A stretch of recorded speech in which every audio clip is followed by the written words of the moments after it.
Hi, I'm Milas.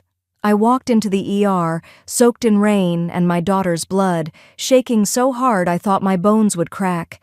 And when I called my mother, begging for help, she told me, "It's not our problem anymore." They left me there, alone, as my little girl fought for her life. But you know what's worse than being abandoned by your family while your child is dying? Discovering the betrayal didn't start that night. It started years ago, quietly, while they smiled in my face, and the only person who sat beside me that night was a stranger who whispered just one thing that changed everything. Before we dive in, what would you do if your family walked away when you needed them most? Let us know in the comments, because this is just the beginning. I could barely feel the rain hitting my face as I stumbled through the sliding doors of Boston General. All I could see was Narina's small hand dangling limply in mine, blood smeared down her arm, dripping onto the floor between our feet.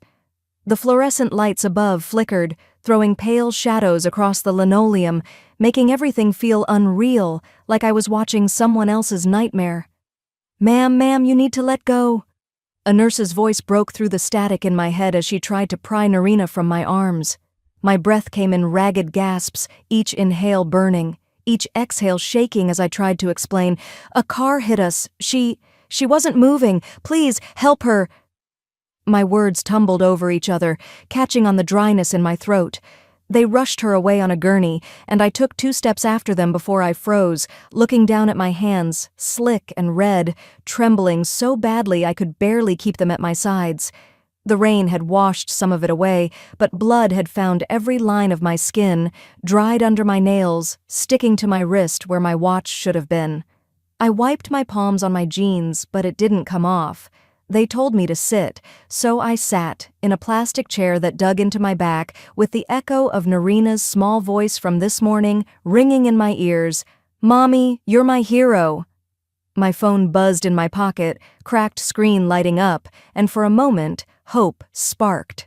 I called Mom, hands shaking so much it took 3 tries to hit the right contact. She answered on the second ring, her voice sharp and tired. "What now, Malis?" "Mom, I need you here. Narina's hurt. They need a co-signer. I don't know what to do. Please." There was a pause, a small, hateful silence that cut deeper than her words. "It's not our problem anymore, Malis. You made your choices." "Mom, please." "I told you. You chose this life when you decided to play house with that man and got yourself stuck with a kid you couldn't afford. Don't call me again about your messes." The line went dead. I pulled the phone away, staring at the screen, my reflection fractured in the cracks. My teeth were chattering, but it wasn't cold. I wanted to scream, but the sound wouldn't come. A doctor came over, eyes tired, mask hanging around his neck. "Ma'am, we need your consent for a procedure. There are complications, internal bleeding. We need to act now." Yes. Do whatever you need, please." He looked at me, pity flashing in his eyes. "Your insurance has a block due to unpaid balances. We need a family cosigner or we can't proceed." I signed what I could, hand jerking across the paper, the pen slipping in my bloody fingers. But it wasn't enough. They left me there, alone, to wait. I sat back down, pressing my palms together to stop them from shaking, blood flaking off onto my jeans. Around me, families huddled together, fathers rubbing their wives' backs, mothers holding sons. Quiet prayers whispered into each other's shoulders. Laughter broke out from a corner where a teenage boy, bandaged but alive, was being fussed over by a group of family. I looked down at my hands and felt a wave of nausea hit me so hard I nearly fell out of the chair. I saw my reflection again, this time in the vending machine across the hall, distorted but clear enough for me to see the fear in my eyes. "Mommy, you're my hero." Narina's words echoed in the hollow of my chest, mixing with the beep of the machines and the hum of the overhead lights. A nurse approached, clipboard in hand, face pinched with discomfort. "Ma'am, if you can't find a family member, we can't proceed. I'm sorry." Sorry. The word felt like a slap, so casual, so final. I opened my mouth to argue, to beg, but nothing came out except a whisper that cracked through my dry lips. "Please, someone, help." The nurse turned away, her shoes squeaking on the floor, leaving me there, staring at my hands, wondering how much of this was Narina's blood, how much of it was mine. I kept my head down, hands pressed together, blood dried and stiff between my fingers as I sat on that hard chair in the ER lobby. I could hear the rain tapping against the windows, people moving around me, voices rising and falling, but none of it felt real. I was there, but I wasn't. The world had moved on while I was frozen, waiting for a miracle. Then a calm voice broke through the hum of fluorescent lights and the murmurs of families comforting each other. "You look like you could use someone on your side." I lifted my head, unsure if I'd imagined it. Standing there was a woman, maybe in her 50s, with blonde hair tied back neatly, wearing a black coat that looked expensive in that quiet, unshowy way that said she never needed to prove her worth. She sat down beside me like she belonged there, like she had every right to take that empty seat next to a stranger. "I'm Rowena Sterling," she said, her voice warm, like the way a fireplace feels on your back in the dead of winter. She reached into her pocket and pulled out a clean white handkerchief, pressing it gently into my trembling hands. "You're not alone anymore." I wanted to tell her I didn't need charity, that I could handle this, that I wasn't some lost cause waiting for rescue. But my throat tightened, and the words stuck, bitter at the back of my tongue. I could only nod, clutching that handkerchief as if it were a lifeline, the softness of it so out of place against the crusted blood on my hands. Rowena didn't say anything more. She just sat there, her presence quiet but solid, letting me have this moment without asking me to explain or justify my pain. Hours slipped by in that waiting room. The TV overhead played the news on low volume, the voices of anchors reporting on traffic and rain flooding side streets. My phone lay in my lap, cracked screen lighting up with one notification after another until I forced myself to look. Voicemails, texts, missed calls, dozens of them. First, it was my brother, Liam, his voice sharp and disgusted. "I heard you're begging strangers for money now, Malis. Pathetic. Don't drag the family down with your mess." Then my mother's voice, colder than the rain. "If you can't handle being a mother, maybe you shouldn't have tried to play house. We'll take Narina away if we have to." They didn't even ask if Narina was okay, if she was alive, if she was scared.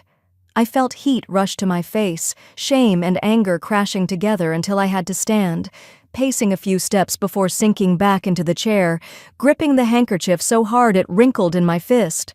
I wanted to call them back, to scream that I wasn't the failure they made me out to be, that I was here, fighting for my daughter while they were home, cozy and dry, judging me for doing what I had to do to keep Narina alive.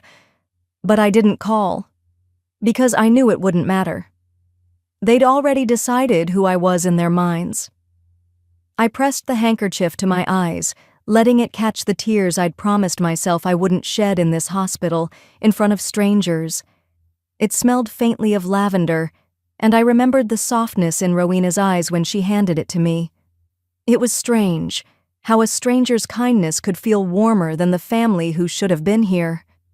I sank back into the chair, clutching that small piece of comfort, whispering under my breath, "I'm not weak, I'm not."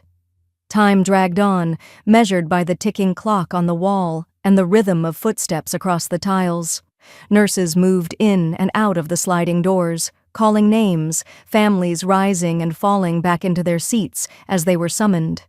Then a nurse I hadn't seen before approached, her face soft but tense, as if she was afraid to say the wrong thing. "Ma'am," she began, and I braced myself for more bad news. "There's someone here asking to cover your daughter's surgery costs." I blinked, the words not sinking in at first. "What?" She repeated it, slower this time, her eyes kind. "There's someone here who wants to cover your daughter's surgery." My breath caught in my throat, the world narrowing down to that one impossible sentence. My voice came out in a whisper, fragile but alive. Who would do that for me? The words hung in the air, heavy, almost too big to fit in that waiting room. I felt like I couldn't breathe, like everything was pressing down on me, the smell of antiseptic and rain-soaked coats, the quiet hum of machines behind closed doors. My eyes darted around, looking for who could have possibly said they would help us, and that's when I saw her again. Rowena stood there, the same calm on her face, her eyes steady as she took a step closer. She didn't wave or call out, just extended her hand, palm up, like she was giving me the choice to take it or walk away. "I can help you and your daughter," she said softly, her voice cutting through the chaos in my head. I hesitated, clutching the handkerchief she'd given me earlier, still damp from tears. I shook my head before I could even think. "I can't. I don't take handouts," I mumbled, trying to sound stronger than I felt, but my voice came out thin, almost embarrassed. She pulled her hand back, nodding slowly, as if she understood, like she had once said those same words herself. "It's not charity, Malis," she replied, her tone measured. "It's something I wish someone had done for me when I was sitting in a hospital alone." Something in me cracked, just a hairline fracture, but I felt it. I glanced back at the hallway where they had taken Narina, my mind picturing her small face, the way she had looked at me that morning with her gap-toothed smile, calling me her hero. Rowena motioned for me to sit, and she lowered herself into the chair next to me, taking a slow breath. "Years ago, I lost my husband. It was cancer, and the hospital felt like a maze with no way out.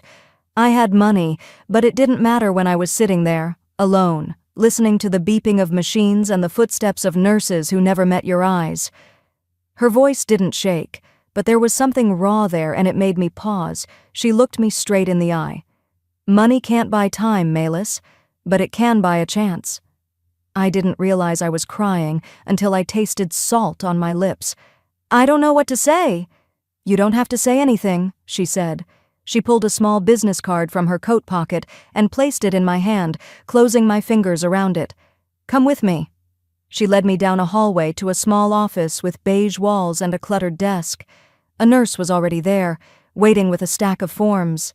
My hands shook as I took the pen, staring at the paperwork that would allow Narina's surgery to move forward. Rowena stood next to me, quietly signing her name as guarantor. "I'm sorry," I whispered, my voice barely there as I signed the last page. "I don't want to be a burden." Rowena placed a hand on my shoulder, warm and steady. "You're not. This is your fight, Malis. I'm just giving you a moment to catch your breath." When we stepped back into the waiting area, I felt lighter, like a crushing weight had been lifted off my chest, even if just for a moment. But the moment was short-lived. My phone buzzed in my pocket, and I pulled it out to see another voicemail from my mother. I stared at it for a long moment before pressing play, pressing the speaker to my ear. "If you take money from strangers, don't expect to ever come back to this family." Her voice snapped, cold and clipped. "Don't expect us to clean up your mess." I felt my jaw clench, teeth grinding, as I lowered the phone, my hands trembling again for a different reason. The hurt was there, but so was something else. A heat rising in my chest, a realization that maybe I didn't need them to come back to. Rowena sat beside me again, silent for a while before she finally spoke. "They will never understand, Malis, but your daughter will." I turned to look at her, searching her eyes, the question slipping out before I could stop it. "What do you really want from me?" Rowena didn't flinch when I asked her what she really wanted from me. She just held my gaze, steady, like she wasn't afraid of my desperation or the sharp edge in my voice. "I want you to promise me you won't give up, on yourself or on your daughter." Her words felt like a gust of cold air, pulling me upright. I expected her to mention interest rates, contracts, some hidden price that would hang over me for the rest of my life. Instead, she asked me for something I hadn't considered in a long time: dignity. "I don't know if I can promise that," I said, voice cracking. "I've spent so much time just trying to keep us alive." She didn't soften her tone, just nodded once. "Then promise you'll try." I pressed the handkerchief she had given me to my lips, tasting the salt of my tears that had soaked into the fabric. I thought about my mother's voice on the voicemail, cold as winter rain. If you take money from strangers, don't expect to ever come back to this family.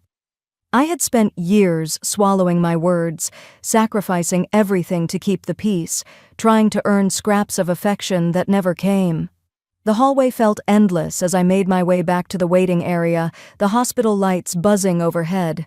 I glanced at my phone, the screen cracked but still lighting up with notifications. My brother's name flashed across the screen, and before I could think better of it, I swiped to listen. Miles, Mom is calling Child Protective Services. She says you're unfit, that you can't take care of Narina. My knees buckled, and I sank into a chair, the air leaving my lungs in a rush. The world tilted, the smell of antiseptic and coffee from a nearby vending machine suddenly too much.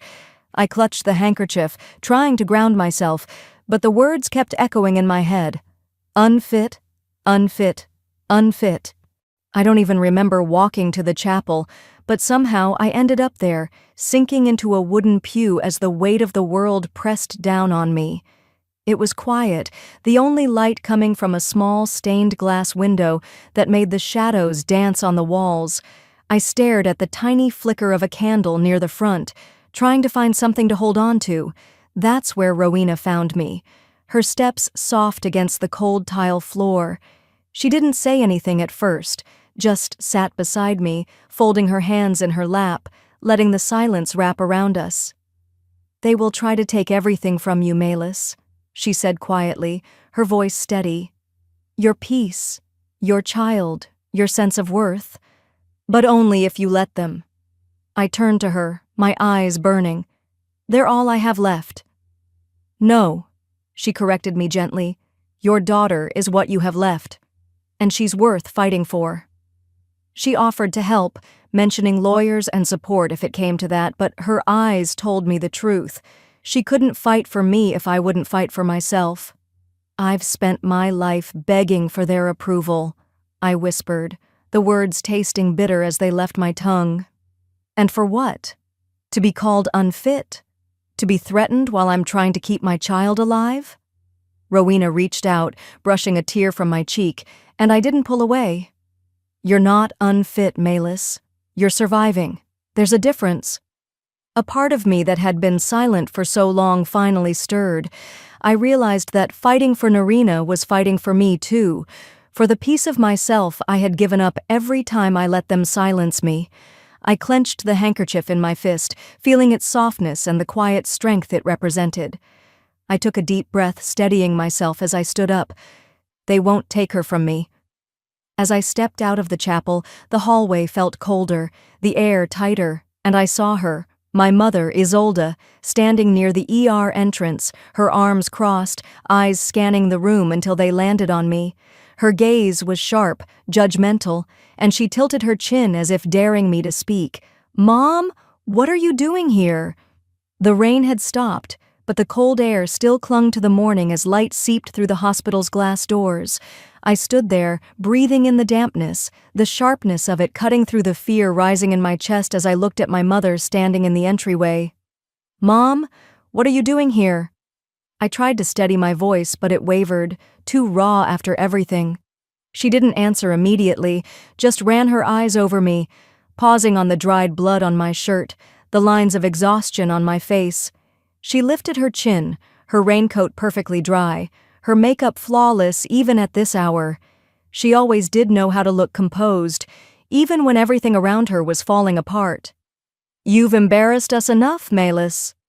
Her words were sharp, slicing through the thin hope I had left. Give Narina to me. You're not fit to be her mother. For a moment, the world went silent. The hum of the sliding doors, the distant calls from nurses down the corridor, everything fell away. I felt my fingers tighten around my phone, nails digging into my palm. You can't take her from me, I managed, forcing the words past the knot in my throat. She shook her head, like I was a child refusing to share a toy. You're living in a fantasy, Miles. You're broke, unstable, and now you're taking charity from strangers, embarrassing the family in front of the whole community." I wanted to scream, to tell her she didn't know a damn thing about what I was fighting for, but the words caught in my chest. She stepped closer, lowering her voice, but it was no less cruel. "You can either sign her over willingly and save yourself the disgrace, or let the courts rip her away. We've already spoken to a lawyer." That's when I saw him. My brother, standing a few steps behind her, holding a folder in his hands, his eyes darting away when I looked at him. "Darren?" My voice cracked, disbelief mixing with the sting of betrayal. "You're a part of this?" He didn't answer, just tightened his grip on the folder. The same hands that used to lift Narina onto his shoulders during summer cookouts were now gripping the paperwork meant to take her from me. I felt the betrayal sink in, a slow burn that spread from my chest to the tips of my fingers. Every birthday I worked overtime to pay for, every holiday I spent scraping together enough to keep the lights on while they smiled over turkey dinners I cooked for them, every time I bit my tongue to keep the peace, it all came flooding back, sour and heavy.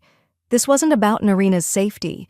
It was about control, image, and the money they thought they deserved. "They're not taking her," I whispered, barely recognizing my own voice. My mother let out a cold laugh, like she was tired of playing nice. "You've always been stubborn, Milas, always thinking you know better, but you're alone in this." I almost believed her. I almost let the fear crawl back into my bones, but I remembered Rowena's words from the chapel, her voice steady and calm. "They can only take what you give them. Not this time." I turned away, ignoring the calls of my mother behind me, ignoring the way Darren tried to step forward, saying my name like it meant something. I walked quickly back through the hospital corridors, past the tired nurses, past the families huddled together with coffee cups and whispers of hope. I pushed open the door to Narina's room, the soft beep of the monitor greeting me, the quiet rhythm of her breathing stronger than any threat my family could throw at me. I took her small hand in mine, pressing it to my cheek as tears finally came. She stirred a little but didn't wake, her eyelids fluttering as she drifted in her dreams. "No one will take you from me," I whispered, letting the promise sink into the air between us. I pulled out my phone, wiping the tears from my face, and turned on the camera. The screen lit up, reflecting the determination in my eyes that I hadn't seen in years. It's time to show them who I really am. I pressed the record button, watching the red dot blink on the screen as if it were the only pulse I could count on in this mess. The soft hum of the machines around Narina filled the silence as I angled the camera toward my face. My reflection was raw, eyes rimmed with exhaustion, streaks of tear lines dried across my cheeks, hair clinging to my temples. But there was something steady in my gaze I hadn't seen in a long time. "My name is Milas Ridge. I'm a mother, and I'm fighting for my daughter." My voice cracked but didn't falter. I took a breath, letting the air fill the hollow fear in my chest before speaking again. "My family thinks they can take her from me because they think I'm weak. They've called me worthless, irresponsible, a burden. They've threatened to use the system to tear us apart, to claim I'm unfit while they stand in their clean kitchens and sip coffee, pretending they care." I paused, glancing at Narina's small frame in the hospital bed, the rise and fall of her chest anchoring me. But I'm done letting them control this story. When the recording stopped, I sat back, clutching the phone to my chest, letting the weight of my words settle. The morning light was filtering through the blinds, mixing with the cold rain still tapping against the window. I opened my voicemail, replaying the messages from my mother and Darren. Their words felt like poison, the cold certainty in my mother's voice when she said, "You brought this on yourself, Milas." The disgust in Darren's voice as he accused me of humiliating the family. My thumb hovered, then I hit save and forwarded each voicemail to a secure folder I had just set up, one Rowena told me to create when she dropped off coffee yesterday. Sliding my phone into my pocket, I kissed Narina's forehead before stepping out, the hallway lights flickering above as I made my way to the cafeteria downstairs. The scent of stale coffee and reheated soup hit me as I found a corner table away from the morning rush of nurses and visitors. I pulled out my phone, found the video, and sent it to a friend I trusted, along with the voicemails and screenshots of every message they had sent me. The message I typed was short: "If anything happens, you know the truth." Sending it felt like taking off a heavy coat I'd been wearing for years. I leaned back, closing my eyes, letting the hum of conversation and clatter of trays fade. Memories floated up, unbidden. My mother scolding me for getting pregnant, calling me a disappointment while I worked double shifts to pay bills. Darren laughing as he took the last piece of pie at Thanksgiving, reminding me I owed him for helping with rent one month, as if that made him a saint. They never saw the nights I cried on the floor of my tiny kitchen, scraping coins together for gas money. They never saw the mornings Narina and I sat on the bus, her tiny hand in mine, whispering to me that I was her hero, and here I was, fighting to remain that hero, even if it meant facing them head-on. I felt a presence before I saw her. Rowena slid into the seat across from me, setting a cup of coffee in front of me without a word. Her eyes were steady, calm, a quiet strength that settled the shaking in my hands. "They will come after you harder now," she said, stirring her tea without looking up. I nodded, fingers wrapped around the warm cup. "I know. Are you ready?" I hesitated, letting the fear pass through me before speaking. "I have to be." She reached into her purse, pulling out a folded piece of paper and sliding it across to me. "This is the legal aid's number. Call them as soon as you get upstairs." I tucked the paper into my pocket, whispering a thank you. We sat in silence for a moment, the only sound the distant call of an intercom and the steady patter of rain outside. I reached into my bag and pulled out the white handkerchief she had given me in the ER. It was wrinkled now, tear-stained, but holding it grounded me, a reminder that someone was in my corner. "You're not alone anymore." I echoed her words from that night, letting them sink in again. Rowena placed her hand over mine, squeezing gently before standing. "Remember that when they try to make you feel small." I watched her walk away, taking a deep breath before rising, moving through the halls back to Narina's room. I checked my phone one last time before slipping it into my pocket. That's when the notification came through, the vibration in my hand sharp and immediate. Emergency custody hearing filed, Isolde Ridge versus Malus Ridge. My vision blurred for a second, but I blinked it away, steadying myself against the wall. I looked through the window at Narina, sleeping peacefully, unaware of the battle waiting outside these hospital walls. "It's happening," I whispered. That thought was all I could cling to as I stood outside the Boston family court, clutching the folder Rowena handed me that morning. The gray clouds hung low, pressing down with the kind of weight that made you feel like the world wanted you to fail before you even stepped through the doors. Rowena was next to me, calm, her eyes scanning the building as if she had been in this fight 1,000 times. She didn't say much, just squeezed my arm once before we moved toward the entrance, the automatic doors sliding open with a hiss that matched the nervous breath I exhaled. Inside, the cold air smelled of paper and old coffee. We found our seats in the small courtroom, the benches hard, the lights too bright for how exhausted I felt. I glanced across the aisle, and there she was, my mother, Isolde, sitting in a navy coat, her hair pulled tight, a look of superiority fixed on her face like she was about to collect an award for her cruelty. Darren was behind her, flipping through papers, smirking when his eyes met mine, like he knew something I didn't. I was done being quiet. The judge entered, and everyone stood. I forced my knees to lock, my spine straight, even though it felt like my legs could give out any second. We sat, and the proceedings began. Isolde's lawyer started with that practiced, patronizing tone. He painted me as unstable, financially irresponsible, a danger to my own child.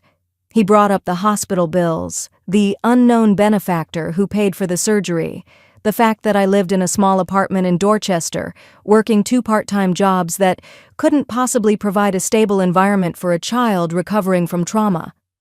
I clenched my hands in my lap, nails biting into my palms to keep from shouting. I could feel Rowena's gaze on me, reminding me to hold steady. And then, my mother spoke. She told the judge I was a good-hearted girl who got in over her head, that she didn't want to do this, but that she had no choice because I was endangering Narina. She lied, tears in her eyes, saying she only wanted what was best for her granddaughter, that she had tried to help me, but I refused. I wanted to scream. I wanted to call her out, to expose every fake tear rolling down her powdered cheek. Instead, when the judge turned to me, I stood, my legs trembling, but my voice clear. "I have evidence," I said, pulling out my phone. The judge allowed me to play it, and the courtroom fell silent as my mother's voice filled the room. "If you take money from strangers, don't expect to ever come back to this family." I played Darren's message too, his voice dripping with disdain as he told me I was an embarrassment and that Mom's going to fix this mess you made. When the recording stopped, I looked at the judge, then at my mother, whose face had gone pale, her jaw clenched so tightly I thought it might crack. Rowena stood next to me, addressing the court calmly. She explained she offered financial assistance with no expectation of repayment, that I hadn't asked her, that I had been focused solely on saving my daughter's life, not on charity or handouts. "She is not a liability," Rowena said. "She is a mother who stood alone when no one else would stand with her." I saw Darren shift uncomfortably, his smirk gone. Isolde's composure cracked, her voice rising as she yelled across the courtroom, "You were always a burden, Melis, always needing help, always dragging us down." The judge banged the gavel once for silence. I took a breath, meeting my mother's glare, and spoke softly but firmly. "You can call me a burden all you want," I said, my voice shaking only slightly, "but you will not call me a bad mother." There was a hush, a heavy pause that seemed to last forever before the judge cleared his throat and announced a recess, saying the case was not as clear-cut as presented and that further review would be necessary before any decision could be made. I walked out into the hallway, the air heavy but somehow easier to breathe than it had been in years. My hands were still shaking, but for once it wasn't from fear. It was from adrenaline, from finally standing up for myself. Rowena stepped beside me, leaning in with that calm strength she always carried. "Are you ready for what comes next?" she asked. I met her eyes, the fear still there but no longer in control, and I nodded. "Whatever it takes." I held that thought like a lifeline, repeating it in my mind as Rowena and I stepped back into the courtroom. The hallway outside was stuffy, carrying whispers of other families fighting private wars behind closed doors. But it was quiet inside, a dangerous sort of quiet, as the judge returned and the air seemed to tighten around us. Rowena didn't speak, but her hand brushed against my arm, steadying me as I forced myself to walk forward. My mother was already seated, her lawyer beside her, and Darren was standing close, arms crossed, that self-satisfied grin on his face. It was the look he wore when we were kids, the look he'd give me right before tattling to Mom, knowing she'd believe every word he said. This time, I didn't look away. Isolde's lawyer stood first, clearing his throat. "Your Honor, new evidence has come to light." His voice was smooth, rehearsed, but the words he dropped felt like punches. "We have located a document signed by Ms. Ridge years ago, naming her brother as temporary guardian of Narina during a period when Ms. Ridge was hospitalized for exhaustion." They slid the paper across to the judge, and I felt the floor shift under me, the world tilting. I remembered that day, the way I had signed so quickly, terrified because Narina was a newborn, and I couldn't even stand up without feeling like I would collapse. I had trusted them. Trusted that they would help, not twist it into a weapon years later. My eyes burned, but I blinked, refusing to let the tears fall now. "They claim this shows a history of instability, Your Honor," the lawyer continued. "We request immediate transfer of custody to the maternal grandmother Isolde for the child's safety." Narina. My Narina. A buzzing filled my ears as fear rose, but then I felt Rowena's hand slide something into mine under the table.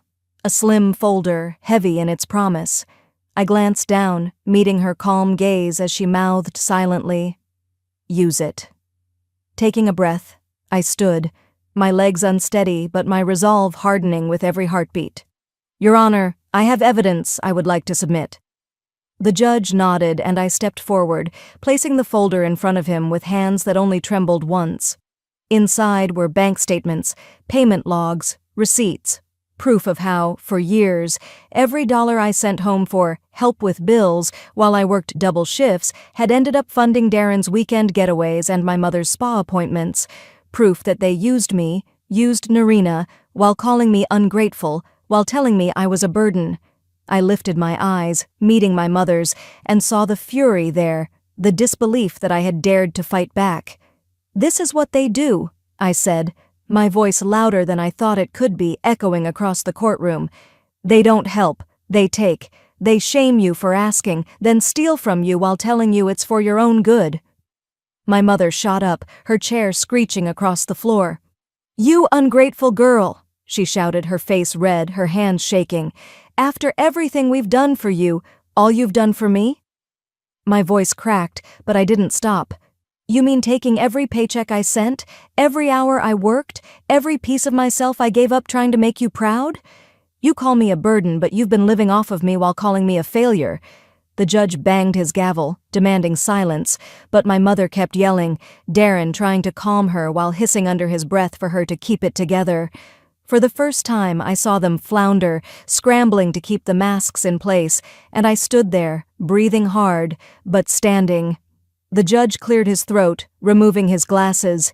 Given these new financial documents, this case will require a full investigation into potential misconduct regarding child support and guardianship responsibilities. I closed my eyes, the words washing over me, the tension in my shoulders loosening as the judge continued. Pending the investigation, Narina will remain in her mother's custody. The courtroom fell into a hush.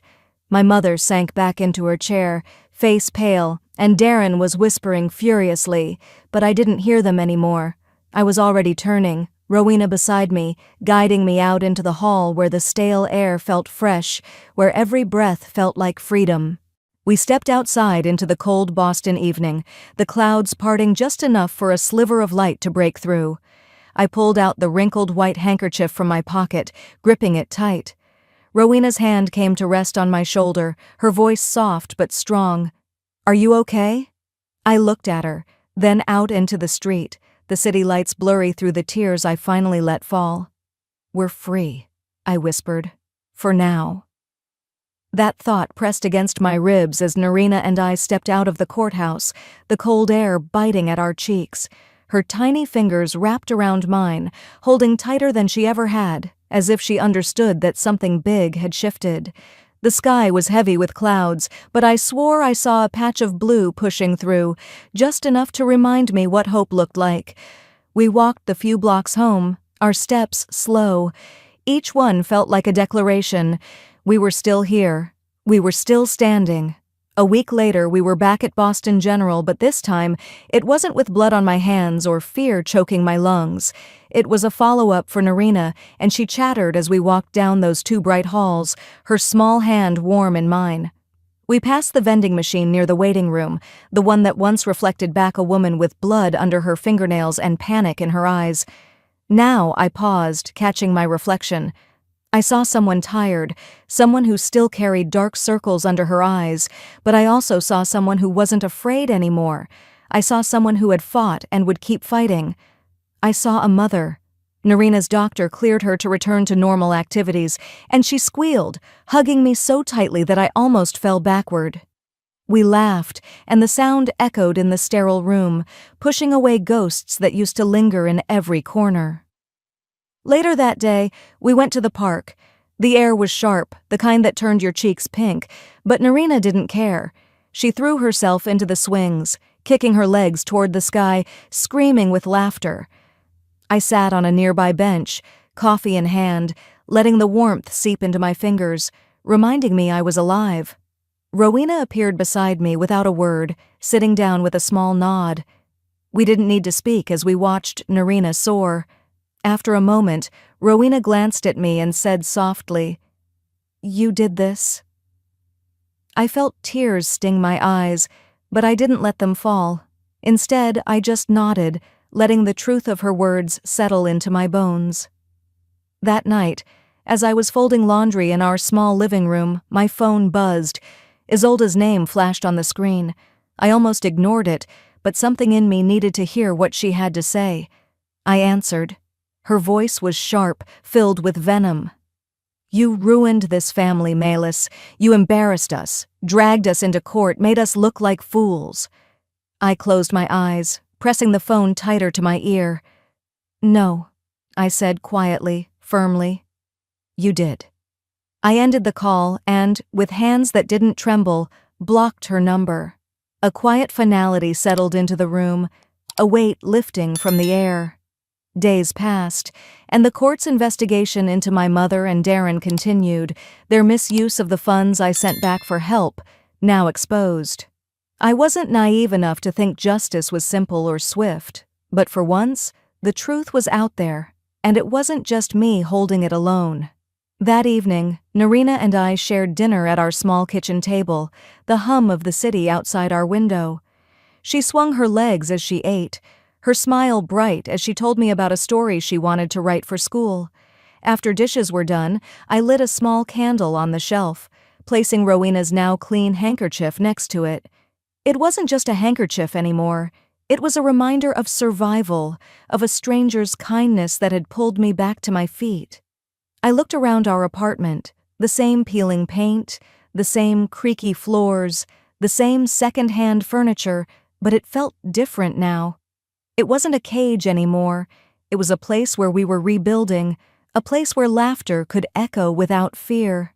As I tucked Narina into bed, she looked up at me, her eyes big in the dim light. "Mommy, are we safe now?" I smoothed her hair back, pressing a kiss to her forehead, letting the moment settle into the quiet. "We are safe," I whispered, "and tomorrow we start living."